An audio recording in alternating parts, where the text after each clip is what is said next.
Welcome back to another episode of Unfiltered Mommyverse. We are Chris and Jules. We are welcoming Dali Rivera, a mother of two. She's anti-bully educator, founder of Diversity and Anti-Bully Academy. She's a podcast host, DaliTalks, and author of the book Confident Bully-Proof Kids. Welcome, Dali. You are a very busy, wonderful woman. We are so happy to have you here. Oh, I'm excited. I've been looking forward to this conversation for a while. Likewise.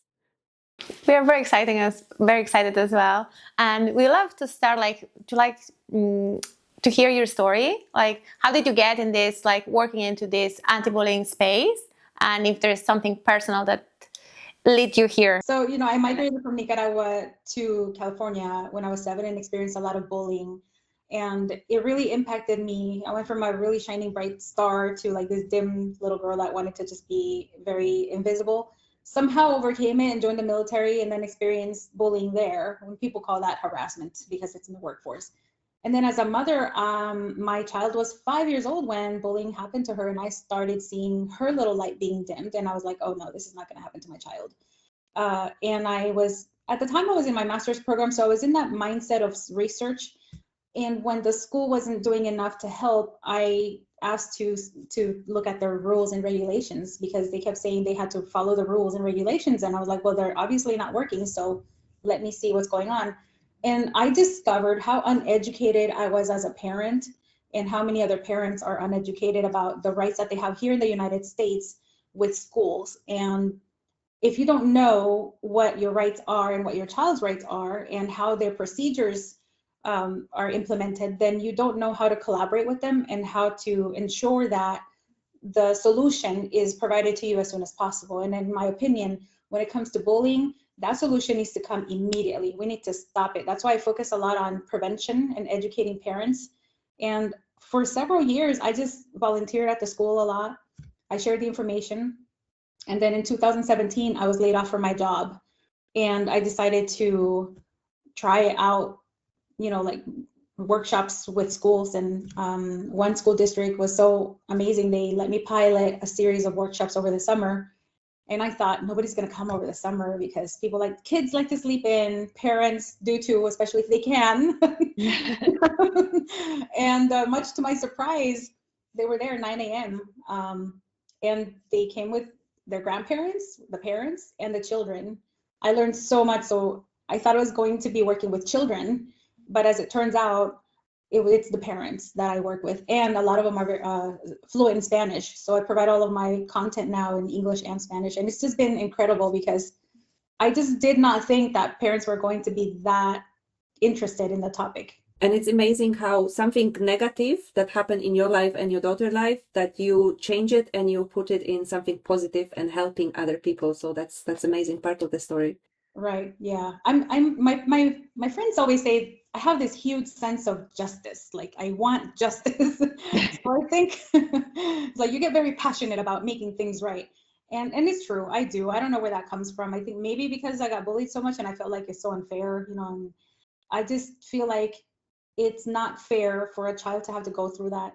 And it's also not fair for parents to be told, no, it's not that big of a deal. This is just kid stuff.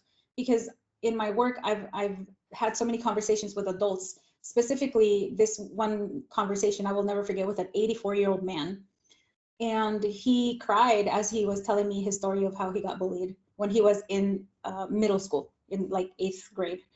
And I thought, this 84-year-old person back then did not have the support.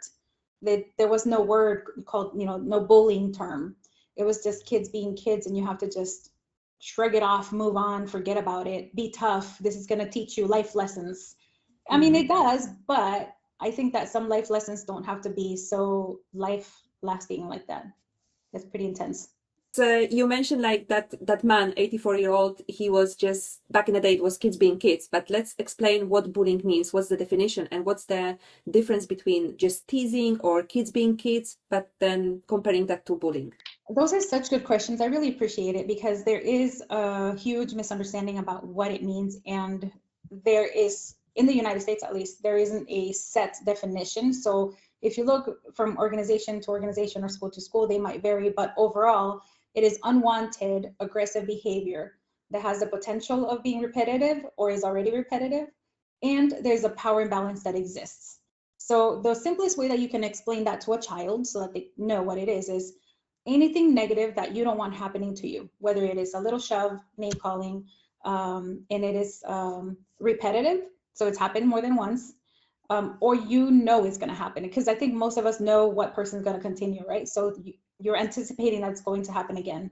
And then there's a power imbalance. What that means is maybe the kid is bigger than you, maybe the kid's the same age and the same height, but their parent has some sort of like higher position in society where you feel like, well, I can't go talk to their parent and tell them what's going on because they're up there and they're not going to care.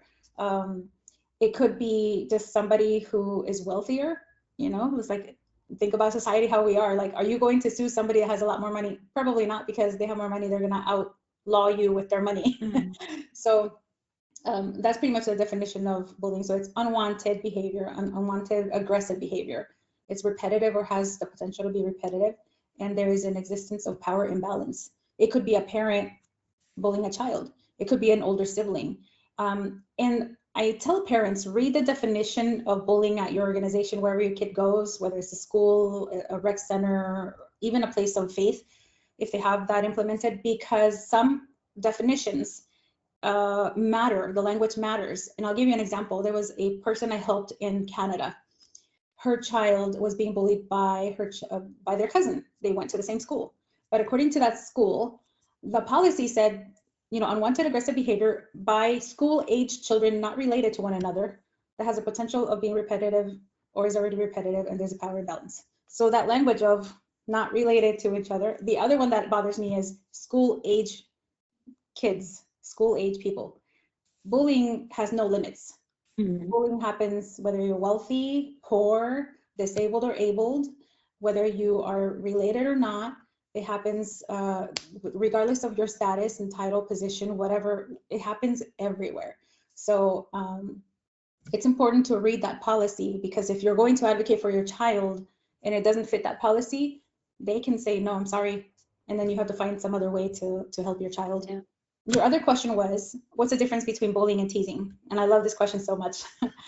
Bullying is, it could be somebody always blocking your way. They're not touching you, but they're always blocking you because they don't want to, they want to give you a hard time and you tell them no. Or it could be them hitting you. It could be them gossiping about you, because there's different types of bullying. There's social, there's verbal or emotional, there's physical, and then there's cyberbullying. And part of social bullying is rumor spreading, which usually what happens is that you are excluded from society, whether your little society is your classroom or your whole community, in your neighborhood. When these type of bullying behaviors happen to you, I always tell whoever's experiencing that, it's like, first step is tell them, stop. I don't like it. Don't say, please stop.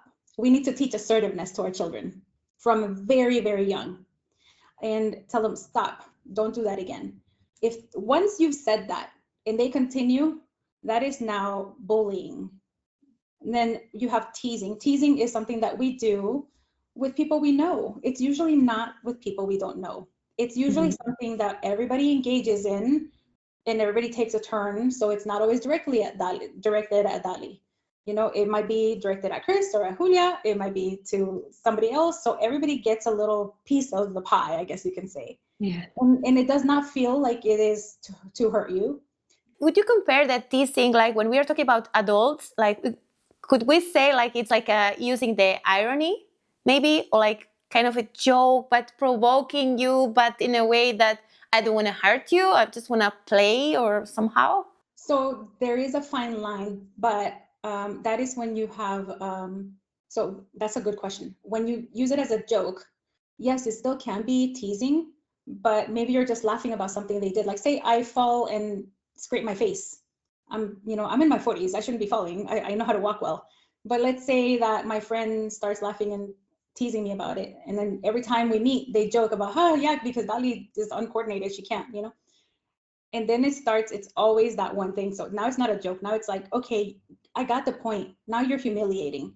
So that's where it becomes so hard for children to decipher what's really going on.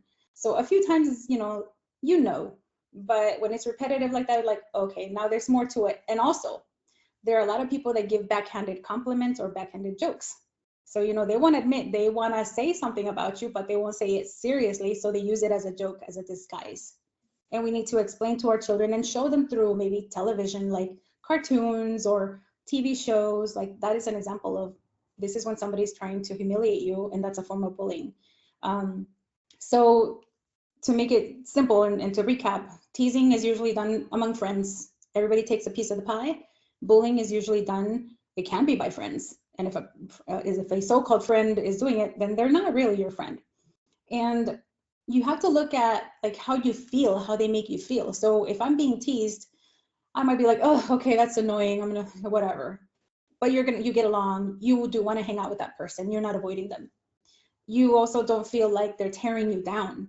When you're being bullied, there's avoidance. You might like go around the other way to get to where you want to get to because that person is there. You might not even want to go to class.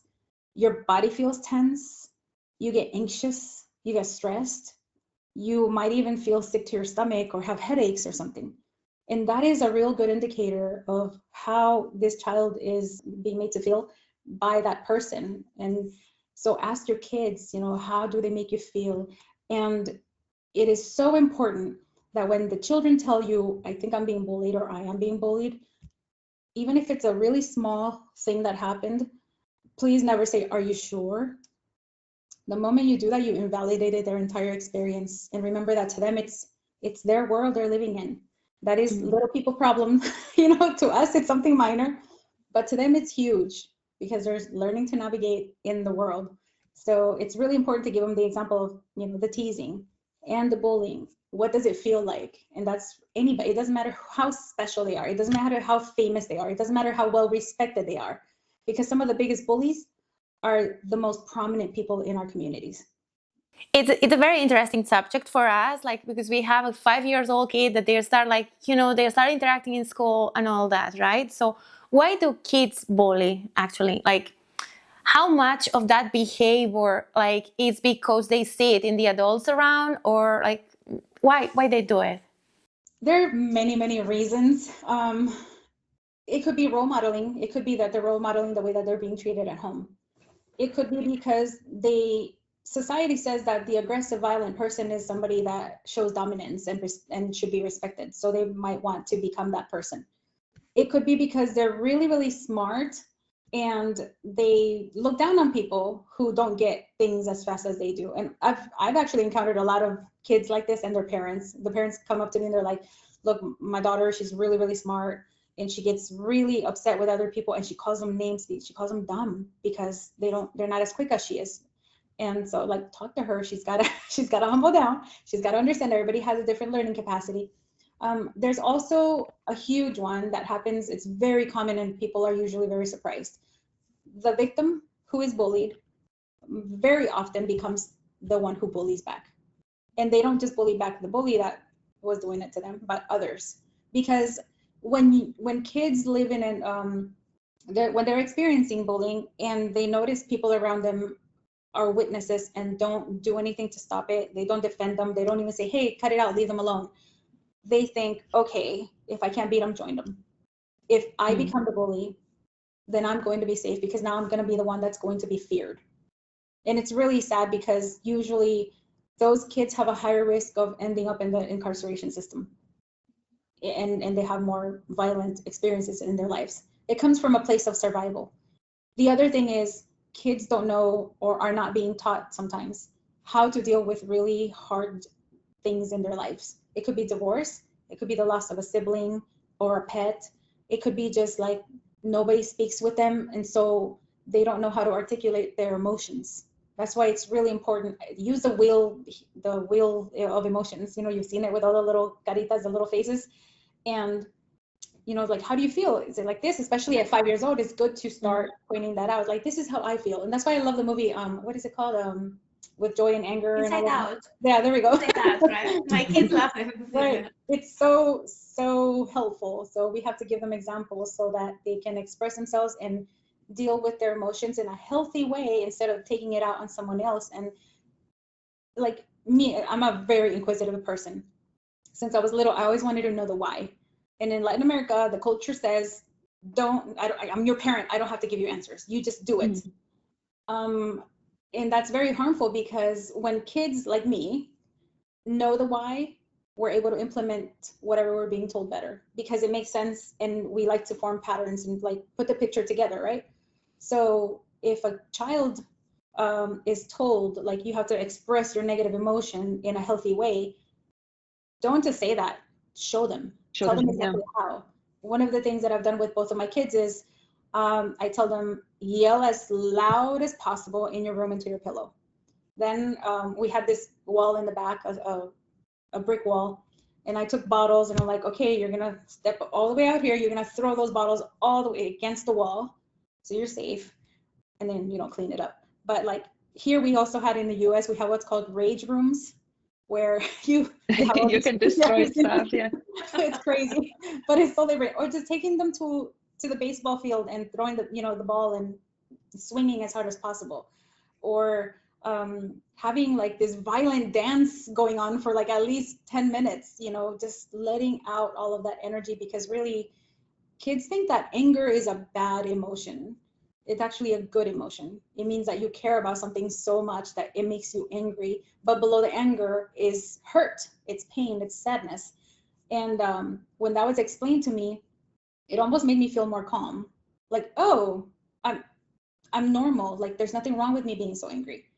And it's very helpful. So these little conversations, even at the age of 5, is really important, because if they can understand what's going on in their bodies and their emotions and their mind, then they're going to be able to learn how to regulate those emotions, how to articulate it. And also, you as parents, like using those words. I get a lot of people who say, well, I can't teach them about what a backhanded compliment is. That's such a big word. Well, you're right. At 5, they probably won't know what that means. But if you give them an example and continue to repeat the word, they're going to learn. Kids are so smart. So let's not limit their ability to understand anything. And like you said, like we have to talk with them and show them examples. Like I often read with my 5-year-old a book called That Not So Friendly Friend. And it shows like the bad behavior and how it looks like, and the boundaries and how to say no. And do you think like when is the right age to start talking about bullying with the smaller kids so that they can understand it? How to even say and explain what the bullying is to the 5-year-old, for example? So actually it should be younger than that. It should be as soon as they start verbalizing. Okay. Yeah. Of course, you tone it down to their level with little examples. Always using those words they're going to remember. Like my kids, they learned the word acquaintance very, very young. Because one of them came one day, she came one day from, it was like preschool, so she was like 4, 3.5 or 4.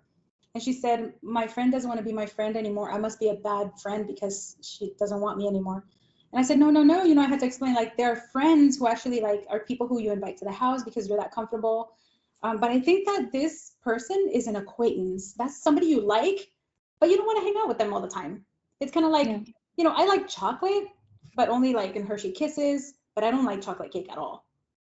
So you just have to break it down as early as they start speaking, because that's when you're going to start building up that language, and they're going to start using it, which is beautiful. And if they start building up that language, they're going to be able to better express those emotions and, let out their frustrations and everything in a much healthier way. And we should call bullying as what it is, right? For what it is. Right. Yeah. Never mask something that like what it is, because, that's the word that society's using. And you don't want to cover up or mask something, because imagine something's happening to them and they're not using the word, and you're thinking, oh, they're just messing with me. And then something really bad happens one day, and you're asking like, what happened? Well, I told you they're messing with me. And then they explain what happened. You're like, oh my gosh, my child was being beaten up every single day. That's physical abuse, is a form of bullying. So you don't want to mask that. And, use books, picture books, cartoons, nice, good cartoons, shows, conversations, and also personal stories. And the reason you want to use personal stories is because a child will tie their emotional reaction to what happened to their parent than what happened to Bugs Bunny, like it's like they feel more for you. So if you have a story of, when I was your age, this happened to me and I cried and I felt really bad, they're going to be like, oh, that's my mom. Like, I don't ever want to do that to my mom. So if it happened with other family members, that too, like, Make sure it's, age appropriate. You don't want to be too graphic if they're really small. But that really sticks with them. So books, even in some songs, if there's kids songs where there's a message, there are opportunities of teaching kids about bullying, about empathy, about being kind. They're everywhere. And your goal is to make sure that your child is always practicing kindness. And with kindness comes confidence, which in my opinion is the number one armor against bullying. And with that comes empathy. If a child does not have empathy, you have a dangerous child who will be willing to hurt anyone. I mean, and I'm talking about even animals, because statistics and studies show kids who hurt animals have a much higher rate of violence and are more capable of doing, things like that. So start young. What I like from my kids' school, like I know, not even from the school, it's at the crash. When they start talking, the teachers are telling them with another kid is hitting one of them. They are like, okay, they go there and they tell them like, you have to tell him that you don't like him to do that to you, or pull your hair, or anything like that. You have to tell him. So tell him that you don't like, even if they don't talk, they doing it. And now my kids, like I know, like 3 years old, when the bigger one, like 5 old, is doing something to her, she comes to me and she comes like, Mommy, I don't like what he's doing to me. And I'm like, okay, but you have to tell him, not to me. You have to tell him, I don't like you do that to me, And he's like, okay, I won't do it again. This happened again because, they're siblings. It happened. Right. It's beautiful because, what you're doing too is you're building up her confidence by telling her you have to do it yourself. And it might be a scary thing, but once they do it, praise them and say, see, you're so brave. You did that all by yourself. So now you are using the power of your voice. And I mean, there's so much more that I teach, like the inflection of voice, the posture, because you have to have power voices and powerful body language to be assertive. And that just makes you feel so empowered, so grand. And it's so different when a kid says, hey, I need you to stop that, versus, hey, you need to stop that. It makes a difference. Right. It makes a big difference. Yeah. If we find that our child is being bullied, okay, what should we do? Like, should be our first response, as a parent, and what we should avoid. Right. The first thing I would love for every parent to do is just to listen to them until they're done, and then to first say, I'm so sorry that this is happening to you. You don't deserve that. That validates that they don't deserve it, that they are worthy of being treated well. The other thing is you want to ask them, how do you want me to help you? Because when you say how, instead of like, I'm going to help you, you're taking away their responsibility and you're enabling them to use critical thinking, and you're enabling their ability to have the courage to do something about it, and also to trust themselves. Because when they always go to the parent because the parent has a solution, they might panic if the parent is not around, because they're like, oh my gosh, I don't know what to do because my parent's always doing it. And this builds over time, over the years. So you want to say, I'm so sorry, that this happened. You don't deserve it. How can I help you? And then also tell them we can work together. Like, you tell me, and then I can give you my feedback.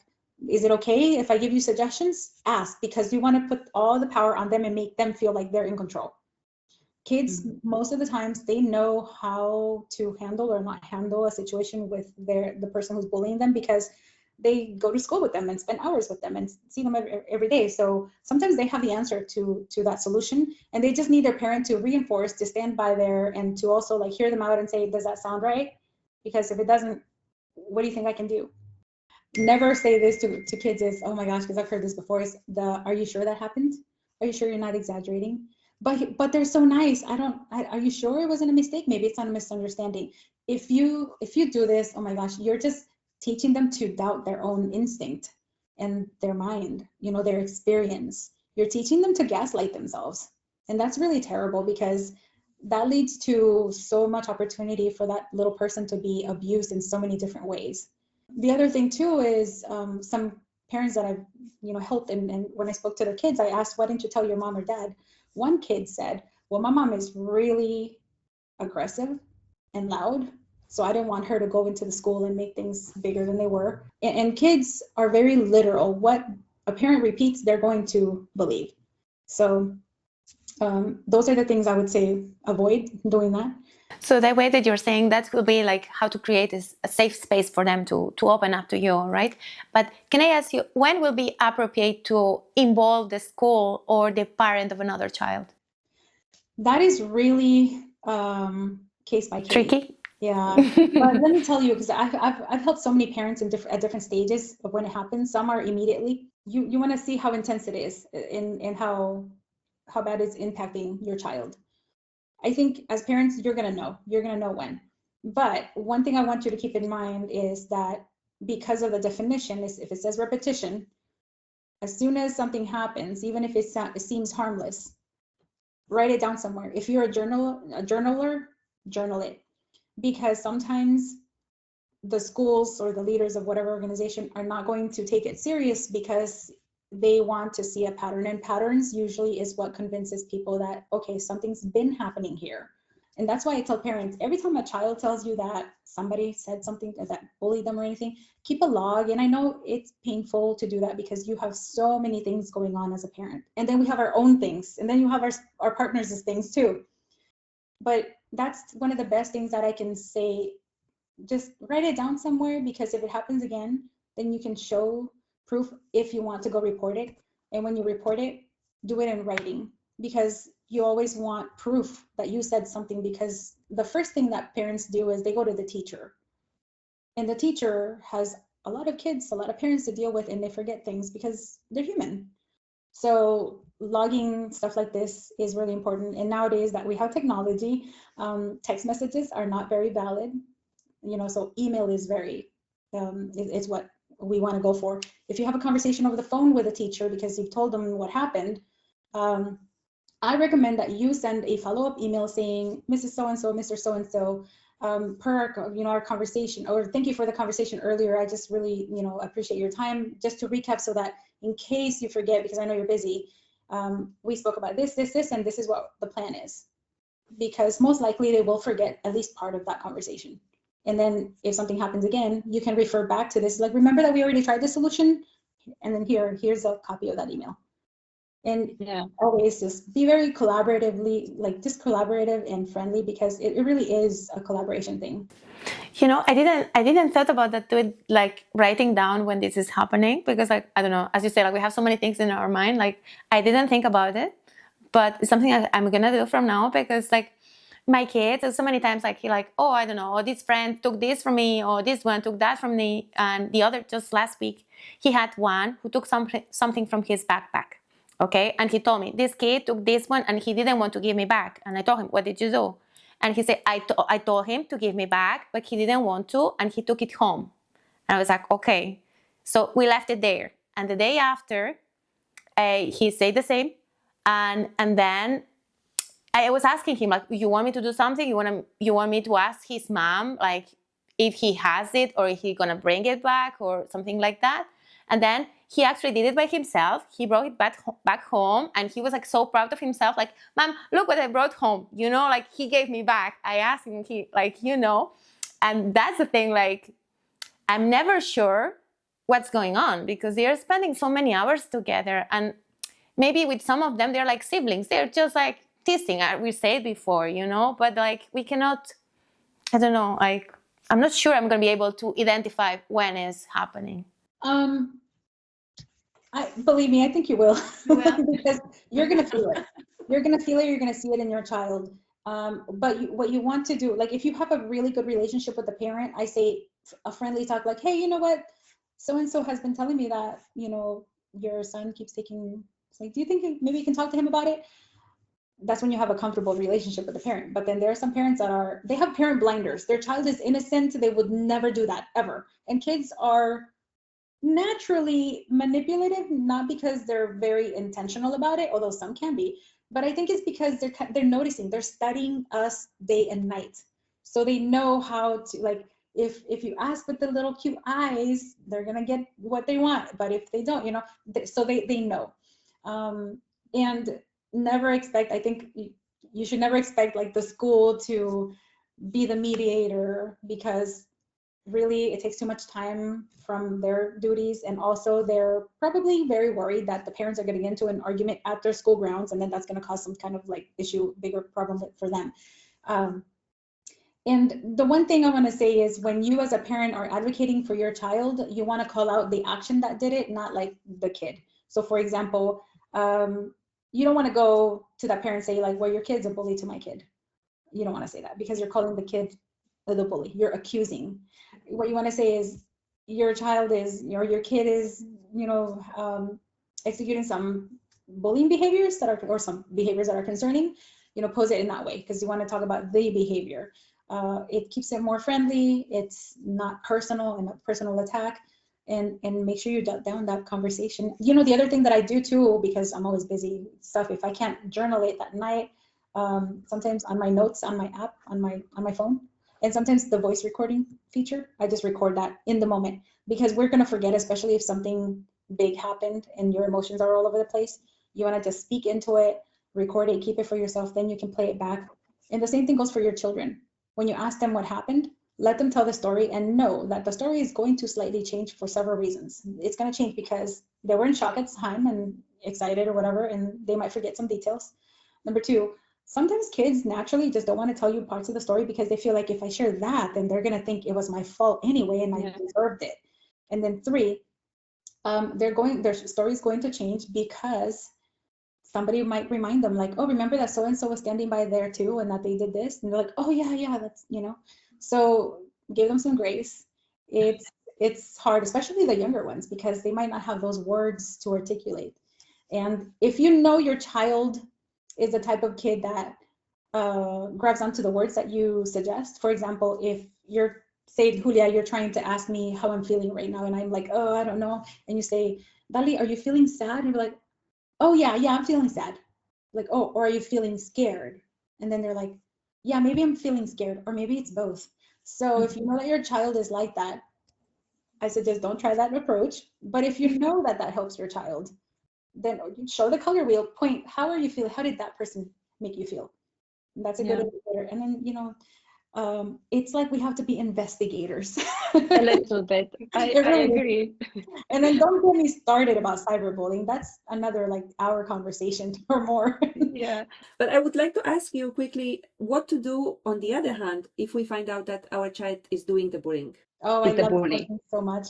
Thank you. Yeah, because that's also a scary, right? Like how to approach that, and how to deal with that. So the number one thing I want parents to remind their kids is that their bad choices are not what defines who they are. Yeah. Because oftentimes they will carry that with them, and sometimes because they can't get rid of it and they feel that guilt or shame, they further aggravate those behaviors. They further execute them. And so you want to tell them, you don't, this is not who you are. I love you. Tell them I love you, and I want you to be safe, and I care about what happens to you. And why do you think that this is happening? Why do you think you're doing this? Did that person do something to you? Or do you just don't like something about them that you wish you had in yourself, aka jealousy? Is it because somebody told you to do it? Is it because you're trying to fit in, or impress someone? So ask the questions, and then tell them I really need you to stop this, because these are the consequences. Natural consequences can be very severe. And notice how people refer to your child in the spaces they go to. For example, at the softball game, when they're playing soccer or football, when they're at church, when they're in the classroom. Has your child been stigmatized with a certain name? What is that name? And what about what they're consuming on television and the media? Are they obsessed with the villains? What do they think about violence?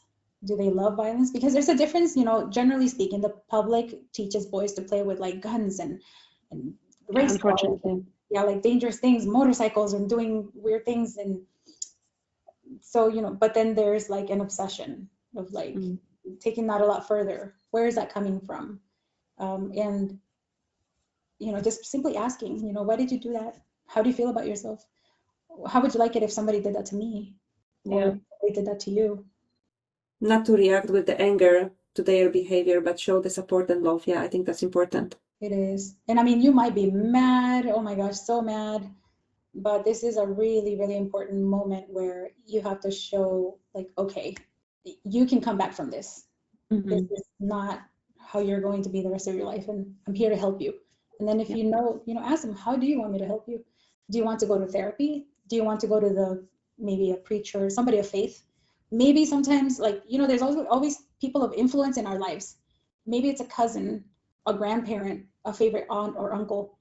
So just for kids' safety, I always tell the parent, if you're going to have them go to somebody like that, check in, make sure that is actually a safe person, not somebody who's going to judge them or somebody that's going to, take advantage of that somehow. Yeah. Or like, don't send them to the crazy like family member that tells them to go slash tires. Like, we all have like that one friend that will say like, girl, let's go slice some tires, and then you're like the other one that's like, no, Dali, like they're not worth it.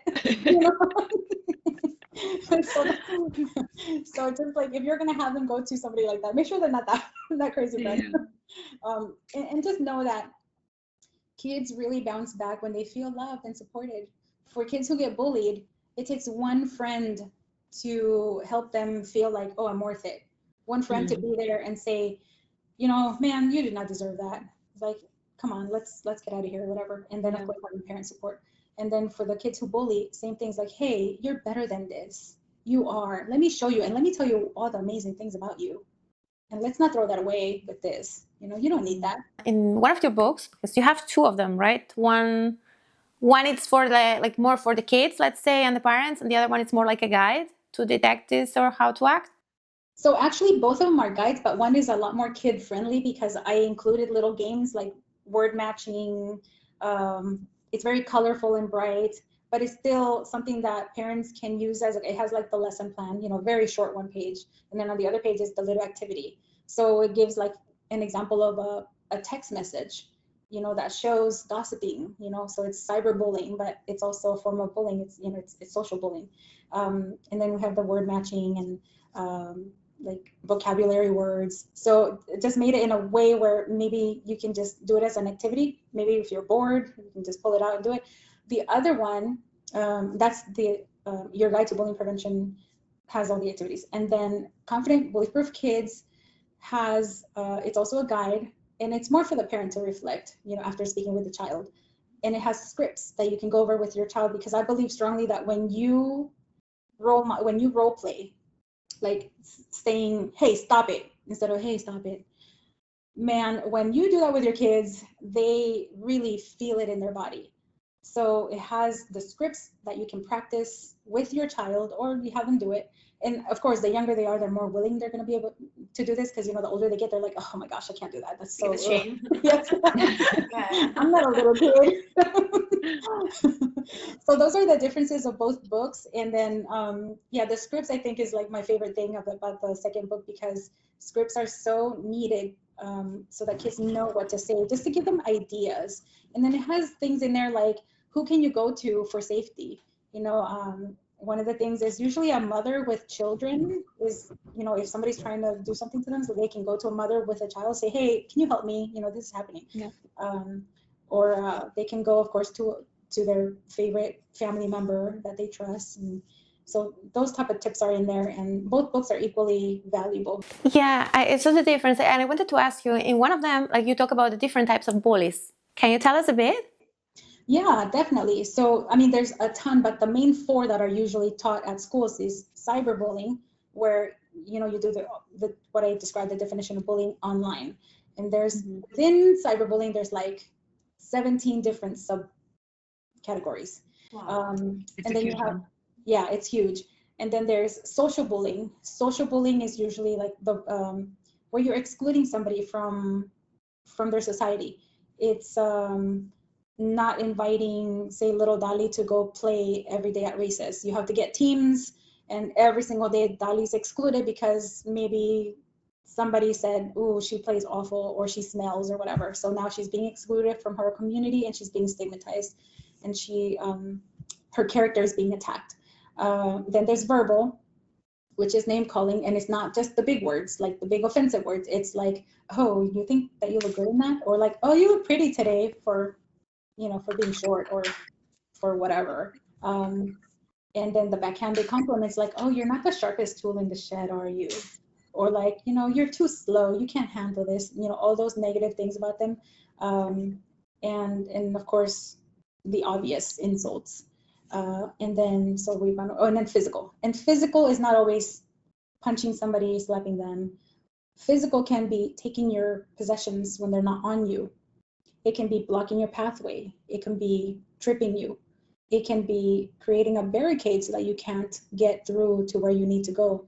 Physical can also be like, say you are sitting at your table and your child has their smartphone with them, and the person grabs it and throws it away so that they can intimidate them with them not having access to reach for help by calling someone. Mm-hmm. So those are the main four that are taught. And the funny thing is, the other day I was having a conversation with somebody that said, well, what's the difference between harassment and bullying? And I said, well, look up the definition. You'll see they're super similar. Yeah, it's a thin line. Mm-hmm, very thin line. And also, bullying, harassment, and the definition of domestic violence have a lot of similarities. So this is why I wish people would not downplay the severity of bullying, because it can lead to self-destruction sometimes. Because this is what happened to me, at the age of 7, and I experienced bullying, and I started thinking so little of myself because it was daily. And then I didn't want to go to school because who wants to go to that environment? And I remember missing so many days of school. I used to be so good at math, and I came back after I missed several days, and I tried to catch up, and I couldn't. Back then, I didn't understand that math is something that builds on itself. So you can't just jump in like you do in reading, Mm-hmm. So then I thought, well, I must be dumb because I can't get this. And so then that added to the deterioration of my self-confidence. And then from there, I was also dealing with some things at home. And so the environment at home was tough. And then the environment at school was tough. And I was trying to better myself, but I just felt like I couldn't. And then I had these dreams of going to college immediately after high school. But because I couldn't catch up, I felt like, well, I'm not going to go to college now. I was like, okay, well, I guess I don't have to go to college. And then you lie to yourself. You're like, I don't want to go to college. It's too expensive anyway. My parents, it'll be a burden. I'll be saving the money, all these excuses. And then you're like, oh, so wait, if I don't go to college, what kind of a person am I going to end up marrying? Because, no rich guy's going to want to marry this girl that didn't even go to college. So you see, so you're dropping the standards in every aspect of your life. And thank goodness I came out of that. Thank goodness. Because I see it happening with boys and girls all the time. They drop their standards because they feel like, well, this has happened to me. Nobody's protecting me. Therefore, that means I'm not worthy of being protected or defended. So it helps. It really helps when someone's there telling you, you don't deserve this. Let me help you. For me, like, I'm raising biracial child, and here in Germany, and so far we live in quite diverse environment, but I think in the future, it might not be a case for her. And I want to ask you, because the title of your book is Confident Bulletproof Kids, how to raise confident kids, how to do it, and how to help them build their sense of identity. So in the future, they can be like unstoppable in any environment. Yes, that's so important to be that intentional as a parent. First of all, you have to do it. You have to do it, because my mother used to always tell me like, Dali, go talk, defend yourself. But my mom was scared of people, and she was like really assertive at home and stuff. But then when it was time to go speak to the school teachers, she wouldn't, because there was a language barrier. Her English was not good. So she felt very like, That's how I feel here in Germany. Yeah. So you have to role model it. Like, my daughter, one of my kids, she was very she had social anxiety. I remember this one time, there was something wrong with her food order. And I said, you paid $15 for that? Go and return it. They were not supposed to put that spicy stuff in it. She's like, oh, no. I'm like, no, let's do it. And she was not happy. It was one of those eye roll moments. And she's like, Mom, you're making a big deal. I'm not fighting with them. I'm just saying, hey, can you please remake this, because there's chili in there and I didn't ask for chili. And so I did it in front of her. And then I looked at her, I'm like, was that scary? Now did you die? Because that's what they say. Like, now did you die?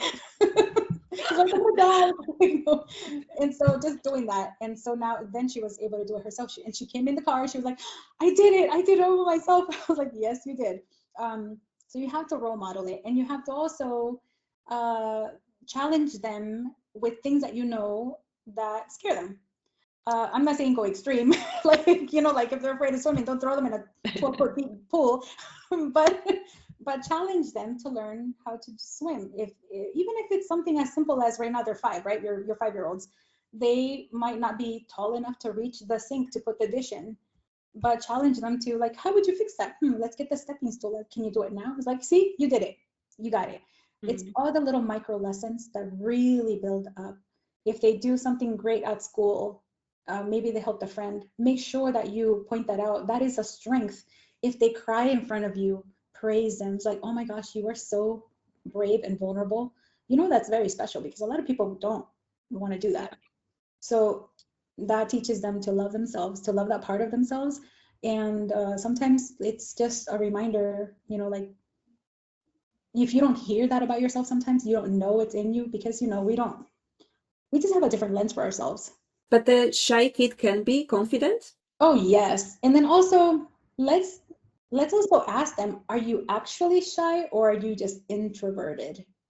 Because there's a difference. And of course, right now they're little, so, maybe those are not the exact words to use, but explain to them, sometimes it just takes a lot of energy to hang out with other people. Like, I can do it, but, it's exhausting. I'd rather just be by myself. So I'm not shy. Shy is like really like being so uncomfortable and so insecure that you cannot speak to somebody. And so if they identify with negative words, please don't let them. Always tell them you have to identify with positive words. We should always highlight the strengths in us, not the weaknesses. I really like this talk. Can I ask this now? About you said before, like cyberbullying. We heard that this is the most dangerous one because, let's say, is the one that follows the kid home. Right. So how can we protect our kids from that? Okay, this is a very unpopular answer, but honestly, keep them away from devices. I like that answer. Yeah, me too. I agree. I feel like maybe at around the age of 16 is when you should give them a device, but the reality is they're going to have a device before that because so many schools around the world are assigning devices to children. And this is where it feels almost like a losing battle because the schools are telling parents that they are implementing security measures, but the cyberbullying is still going on because the security measures are not that good. The kids are so smart, they get around all kinds of things. They'll use Google Sheets or Google whatever to chat with another person, they'll use VPNs, they will use all sorts of things. But teaching them digital responsibility is really important. Teaching them to only be friends online with people they actually know, that they have physically met. And as they get older, like say they're 16 and there is somebody that they may not have met in person, but they verified this is a real human being and not some fake AI or anything like that. Teach them, like, let's FaceTime, and let's not FaceTime only at this time, like random times, so that this is a real person that has a life, and regardless of what time of day or they're still that same person. And then also teaching them to not share what they shouldn't be sharing. Really, the world doesn't need to know your business. Your friends don't need to know every detail about you. I always tell my kids, in person or online, don't share too much. Just listen to them, see what they post, because you're going to learn a lot about who they are. Look at what they're liking. And also don't engage in bullying by liking a horrible comment that's meant for somebody else, because if you just like the comment, you just engaged in cyberbullying. And also, like, your most vulnerable moments should not be shared with every single friend, because the moment you are not friends, they will go online and they will dox you. They will tell your business. And that's really terrible, because what lives online will always live online, no matter how much you delete it, no matter how many companies you pay to delete your data, it is still on somebody's server out there. And as soon as somebody says something inappropriate, asks an inappropriate question or sends you something inappropriate, you need to tell your parent immediately, and then it's up to the parent to, I don't know, if you want to take a screenshot of all of that, save it just in case they, come back and do it, and then report them. If it is something like asking for nudes, and say the child does it, because these people are very, very, very persistent, and they will get to the child. Let them know, first of all, to never take, not even like the person that they love the most, they should never be asking for anything about their body, like no nudity, and to not talk about their body either. Just like, there's just crazy cyberbullies out there. They could be friends, they could be strangers, or they could be strangers posing as their friends. But nobody should know those intimate parts of you. And if they're LGBTQ plus, nobody needs to know that you are. It's like heterosexual people don't walk around saying, hey, I'm heterosexual, I'm heterosexual, like nobody needs to know. Like, you don't have to announce your birth date. You don't. Like, I get it that kids do those things because they want praise, they want to be celebrated, just like first day of school, or they got a scholarship to go to this school. Stop posting online. You are only giving very dedicated people the information that they will need to use it against you or to find you and make your life miserable. And I'm really against like devices being in the home. I mean, in their rooms. Like, I never, like, and this is something that I struggled with a lot because my ex-husband was totally against what I wanted. So I'm not going to sit here and tell you my kids never had a phone in their room. They did. And I was very unhappy with it. There were bad experiences, for sure. Okay. Which further proved my point to him, but he just, it's really tough when you don't have a partner that aligns with those ideas. It's really hard. And the ones who get impacted the most are the children. The best app that I have seen out there for several years, for the last 10 years now, is the Bark app, which now they have a Bark phone and a Bark watch, smartwatch. It has really, really good security measures. But then you can also go to your cell phone provider and ask them what type of security measures they have for children's phones and for computers too. There are a lot of them, and they range in pricing. They could be like $5.99 a month to like $80 a month. They have the ones that are like one big price for a lifetime. It really depends on the features that it has and what you want to control on your child's device. But really, I don't think children need to have their own devices until they're 16, because they have to also be mature enough to handle what is going to happen, not what is going to happen. Just like I tell parents, if you're going to commit to your child having a device, then you need to commit to having the really raw, ugly conversation. That means talking to them about what is pedophilia and what it can look like. Talking to them about sextortion. Talking to them about inappropriate language. So if you feel like you cannot have that conversation with your children, then they're too young. We agree, like with this, like we talk a few times, like which age you give the phone to your kid, right? I always say like, and I'll give the phone to my kid when I think like he needs the phone to call me to go pick him up or not. For me, there's no point to give a phone to a kid that I'm dropping in school and I'm picking up. Like, for what that kid wants the phone? Like, there's no point at all. Okay, if you give a phone to your kid, okay, even when he's 16 or younger, like, doesn't matter. But in there, how you balance the privacy and the protection, or at that age, they don't need that privacy, let's say. So this is another unpopular thing I'm going to say, but in my opinion, a minor does not need privacy. If like that was one of the agreements I told my two kids. If you're going to have this phone that I'm already against you having, but their father got it for them, then you need to agree that I will have every single login, every single password. I will have the right to go through the phone and look at your conversations whenever I feel like I need to. I will not be looking forward to doing that often, but if I feel like there is a need to, a concern, then I'm going to do it. So I'm letting you know right now. And did I do it? Oh, yes. Did I find things I did not like? Oh, yes. There were conversations that I was like, you are too young to be having these conversations. I was like, oh, this is crazy. Like you and your friends are, like going to get in trouble because you're, planning on doing X, Y, and Z or whatever. So that was the agreement. That was the agreement. Like, I have the right. You do not have privacy. I'm sorry. No, you don't. You're mine. You're my child. And if I will rather be the parent who drives you crazy and that you hate right now than the parent planning a funeral.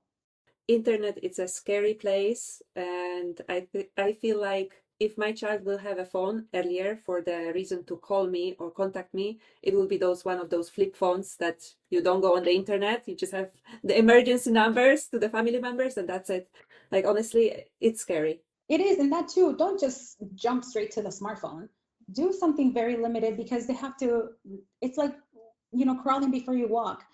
And like I said, like, I'm not saying just always invade your kids' privacy, because I know there's some things I don't want to know. And I tell them that too. I'm like, there's something that I know you're doing some stuff I don't want to know, because I did my own stupid things when I was young. And thank goodness there were no phones or anything, But, like, there has to be a balance. Like, your kids. The mother intuition, is there, and we know if something is happening. So, But Jules, like, I have the feeling like if we do that, they're not gonna tell us everything. Maybe they're gonna be hiding.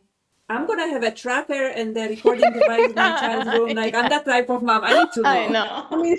Think about it. They're not gonna tell you everything, whether you tell them. Yeah, that's a mother idea, right? Yeah. It's like, because that's how we all are. I don't tell, like my kids certain things that maybe I should. I'm like, if and they don't tell me. Like, when I was married, I didn't tell my husband everything. Like, some things are mine to keep, and if he finds out, then okay, we'll talk about it. But but that's how humans are. We always keep something for ourselves. It's not a secret.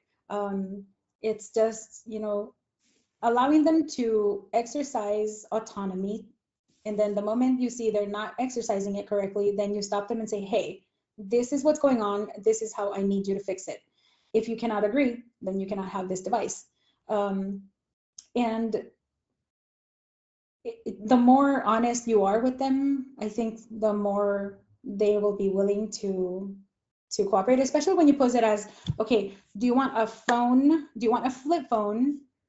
But the rule is you cannot have it in your room, or do you just not want a phone at all? Mm. You're giving them an option. Then you move up. You go, okay, here's your smartphone. Do you want the smartphone, but you cannot have social media? Or do you just want to keep the flip phone for now until you're older? Always give them an option, because when you don't give them an option, they feel like they're being controlled. Mm-hmm. And that's not a good feeling. I've had that experience with one of my kids. She was like, you're trying to control me. I'm like, I'm trying to save you from yourself, but okay, I approached this the wrong way. Let me start over. Because believe me, I give this advice because I've lived some of these things. So I've learned, and I'm like, here, parents, don't make the same mistake I made. Like, it's hard, and you're gonna make mistakes. You're also gonna make mistakes because things are changing. Like, when my kids started with those phones, AI was not a thing. Now AI is a thing. Now we have to tell them, okay, make sure you don't take photos where you can see the house number or the street sign. Don't mention your birthday online. Don't mention the city you live in. Don't mention your school, or like that certificate of student of the month. Don't post it online, because it's all data you're giving people to just come and find you.